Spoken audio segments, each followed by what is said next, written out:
Hadirin dirahmati Allah, Bapak Ibu berbahagia. Muslimin di berbagai bidangnya, bahkan kalau Bapak Ibu mau bicara perbandingan tentang tingkat kesejahteraan, itu boleh diadu. Saya tunjukkan Bapak Ibu.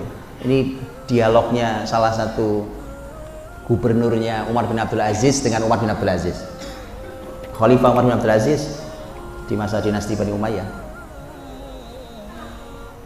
Ketika beliau naik posisinya sebagai khalifah, maka kemudian beliau membuat, karena beliau melihat bahwa kepemimpinan sebelumnya, beberapa kepemimpinan sebelumnya itu melakukan hal-hal yang menurut Umar bin Abdul Aziz itu kezaliman pada masyarakatnya. Ini bagus nih untuk Indonesia, Pak. Maka ketika Umar bin Abdul Aziz naik, dia umumkan bahwa di semua negeri Islam, dan ibu kotanya Damaskus, tapi wilayah kebesarannya sudah masuk sampai Spanyol, Pak. Anda tahu Damaskus di Suriah, itu ke utara, ke utara, ke selatan, ke timur, ke barat, wilayahnya sangat besar. Pemimpinnya Umar bin Abdul Aziz rahimahullah ta'ala meninggal tahun 101 Hijriah. Umar bin Abdul Aziz kemudian membuka yang disebut dengan al-madzalim. Jadi ini sebuah kementerian baru yang dibuka oleh Umar bin Abdul Aziz. Jadi kurang lebih gitu ya. Apa fungsinya al-madzalim? Pemimpin di semua daerah itu harus menerima aduan masyarakat yang merasa dizalimi oleh negaranya selama ini. Silahkan ajukan apapun, bahkan masyarakat yang mengadu itu tidak punya bukti, berikan haknya. Kenapa? Karena kalau orang dizalimi itu, Pak, ya kan, contoh nih, Pak, Anda megang surat tanah sertifikat, ya kan? Tapi namanya orang dizalimi itu, diadu di pengadilan pun, walau Anda pemilik sahnya, Anda kalah kok. Itu kalau dizalimi kan begitu. Jadi bukti yang Anda pegang itu kan nggak ada gunanya. Makanya Umar bin Abdul Aziz bilang nggak perlu bukti, nggak perlu bukti. Karena kalau bukti tetap akan kita zalimi masyarakat ini. Karena pasti mereka sudah kalah bukti dengan orang-orang zalim itu. Adukan apa saja, jujur antara mereka dan Allah SWT, maka mereka mengajukan. Datang di ini, itu hari-hari awal kepemimpinannya, sampai Baitul Mal Irak gitu, Pak. Baitul Mal Irak itu sampai mengeluh kehabisan uang untuk membayari masyarakat yang merasa dizalimi oleh negara. Lapor ke Umar bin Abdul Aziz, kata beliau, tidak masalah, lebih baik harta negara habis dibandingkan negara ini menzalimi rakyatnya. Itu loh pemimpin tuh kalau muslim begitu ya. Ini kalau muslim beneran. Nah, Umar bin Abdul Aziz rahimahullah ta'ala itu, hadirin, beliau setelah melakukan konsep itu, kemudian beliau mulai membangun negerinya. Karena beliau memimpin tidak lama, karena makanya ini kepemimpinan beliau legendaris sekali. Karena beliau memimpin hanya 29 bulan dan beliau meninggal. Itu negerinya luar biasa makmurnya. Sampai salah satu gubernurnya itu protes ke Umar bin Abdul Aziz. Loh, rakyat makmur kok protes, kenapa? Kira-kira apa protesnya kira-kira? Protes. Gubernurnya datang ke Umar bin Abdul Aziz, protes. Protes gara-gara makmur. Kira-kira protesnya apa? Hah? Lah, zakat kok protes? Nah. Oh, itu bukan protes. Kalau kisah yang di Afrika pembagi zakat nggak nemu siapa mustahiknya, itu nggak protes. Dia cuma menyampaikan bahwa dia bukan protes, dia ngeluh karena tidak menemukan mustahiknya. Nah, ini protes. Ini gubernur yang lain, dia protes sama ngeluh kan lain ya. Dia protes.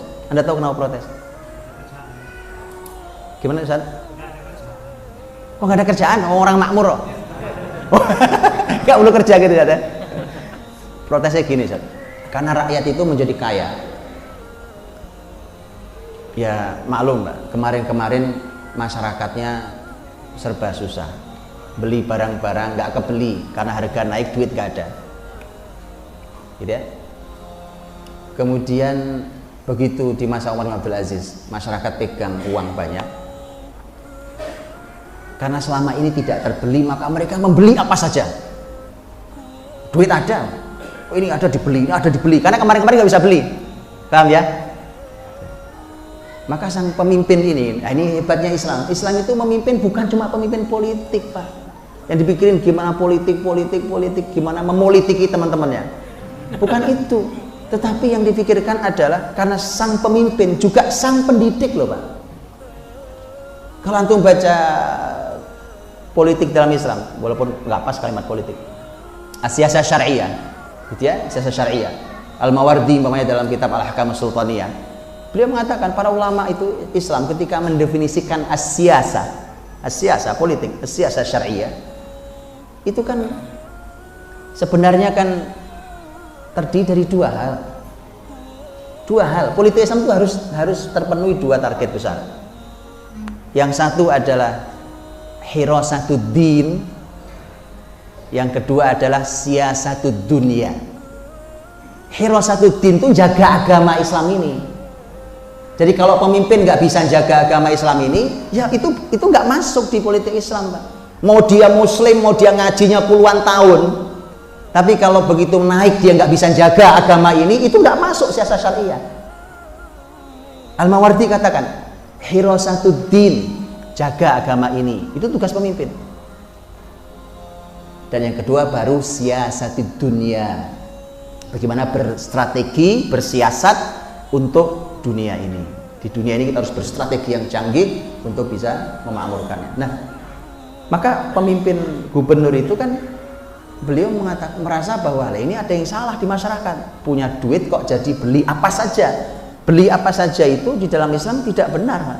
Mau apa aja dibeli gara-gara duitnya ada. Karena pasti langsung terbayang oleh kita salah satu yang muncul dampaknya adalah mubadzir, bukan? Tabdzir, wala tubadzir tabdzira. Innal mubadzirina kanu ikhwana syayatin wa kana syaitanu rabbih kafura. Maka datang ke Umar bin Abdul Aziz, Pak. Protes itu. Gimana nih? Beliau tuh pengennya jangan diberikan semua gitu loh. Simpanlah sebagian, ya kan? Hak mereka tuh kenapa? Karena masyarakat ini menjadi membeli apa saja gara-gara punya uang. Apa jawaban Umar bin Abdul Aziz? Kata Umar bin Abdul Aziz, tugas saya adalah memberikan hak milik mereka seutuhnya, dan tugas kamu adalah meluruskan akhlak mereka. Mana enak, Pak? Begitu tugas aku. Ayo coba sekarang diukur, Pak, dengan kesejahteraan hari ini. Kalau ada orang protes tentang kesejahteraan, kira-kira gara-gara kebanyakan duit atau nggak punya duit? Itulah. Makanya kalau kita mau bicara tentang kejayaan umat ini, atau banding-banding deh. Bahkan angka gaji, Pak, lebih real gaji. Berapa gajinya? Saya nggak mau nanya, tapi saya cuma cerita gini, Pak. Ini marbot masjid, mohon maaf, Pak. Kalau ada apa istilah di kita marbot masjid ya, Pak? Marbot ya. Teman-teman kita yang sangat berjasa membantu membersihkan, mungkin matikan AC yang belum mati, lampu itu nutupin apa kalau Oke. Berapa gajinya? Anda tahu di masa itu sudah all in itu, Pak. Nyapu iya, ngepel iya, gulungi karpet iya, ya kan? Matiin lampu iya, nyalain lampu iya, matiin. Itu di Islam nggak? Itu tercatat di sejarah Islam. Sampai berapa gaji mereka itu tercatat.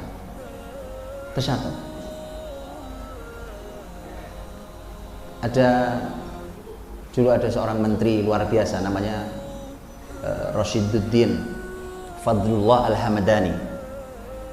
Beliau membuat kawasan di kota Tabriz, Iran. Hari ini Iran, ya tentu Iran Sunni, dulu Sunni Iran.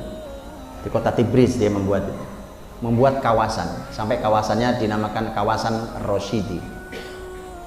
Kawasan itu hadirin, dibuat kawasan itu statusnya wakaf. Jadi di Sidoarjo ini ada ya kawasan baru dibuka gitu, Pak. Ada ya? Ya di situ ya perumahan, ya lengkap dengan fasilitasnya, ya toko, ya pasar, ya masjid, ya sekolah, ya apa itu. Itu kawasan itu semua wakaf. Sudah ada yang pernah antum dengar di Indonesia begitu? Ada gitu? Eh? Ini sejarah itu bukan masa lalu hadirin, sesuatu yang harus dijalankan. Bagaimana caranya? Ayo kita pelajari. Strateginya bagaimana? Ayo kita pelajari. Baru kita akan bicara tentang kejayaan Islam. Kita belum bicara generasi kayak apa yang bisa menghadirkan kayak gitu.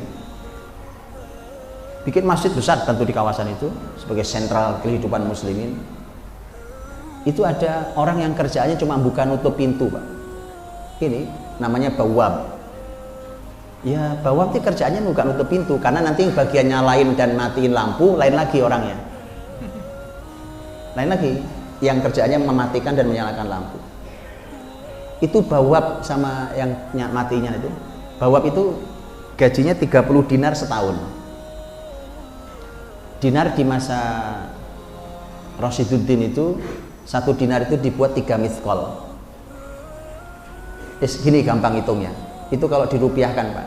Gajinya si orang yang kerjanya buka nutup pintu doang itu, cuma buka nutup masjid itu sebulan gajinya 15 juta rupiah. Itu gampangnya gitu, Pak. Gimana?